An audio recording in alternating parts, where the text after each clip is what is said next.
Hey, hello friends. Welcome back to Thursday Thoughts with Rito. It's me, Rito. Thanks for tuning in.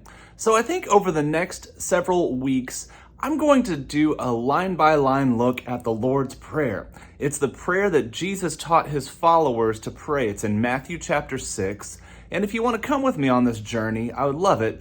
I wonder if we could incorporate into our daily practices saying the Lord's Prayer. I just want to encourage you to do that. There's great power. I figure if Jesus told us this is the way we ought to pray, maybe we ought to pay attention and try it out. So I hope you'll join with me on this journey.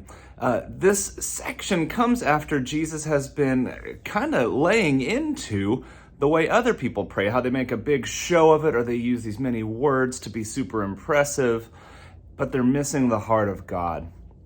And it was very common in that day for teachers to teach their disciples how to pray. So this is a really good question that they're addressing, that maybe there's even, they felt like that's something that's been missing from their ministry. And so in Matthew 6, verse 9, Jesus starts with, "This then is how you should pray.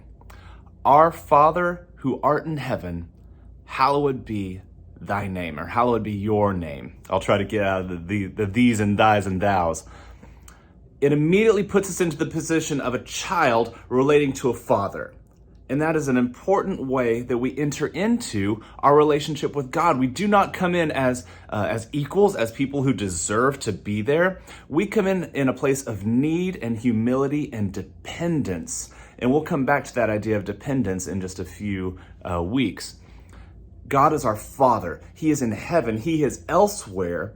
Yes, he is at work in this world in which we live, but he is removed. He is holy. He is elsewhere. And that's what that word hallowed means. It means holy. And I like, you've probably stepped in places that you feel like you're on holy ground. I know Abraham Lincoln famously in his Gettysburg Address called it hallowed ground.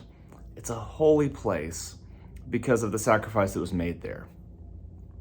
For us to pray, hallowed be your name, God, holy be your name, is a good thing, but it doesn't change God's holiness. It does not impact his holiness one bit. If I choose to acknowledge and revere his holiness, or if I choose to turn away from his holiness and do my own thing and live for myself.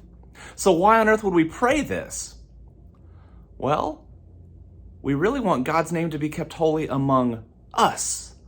May we carry your name out into this world. May we bear your light and your word and your hope and your grace and your love and your truth in such a way that people see the holiness of our Father who is in heaven and be drawn to him, drawn to turn from their sin, from their selfishness, as we all must do, and turn instead to God and to his holiness. So this week, chew on that idea that God is our Father, that we relate to him as a child in need and dependence, that he is in heaven and that he is holy, and that we want him to help us live our lives on this earth in such a way that his name is kept holy among us. I hope you'll join me on this journey through the Lord's Prayer the next several weeks. And until then, friends, walk in the light of Jesus and be the light to the world around you. And may his name be kept holy among us.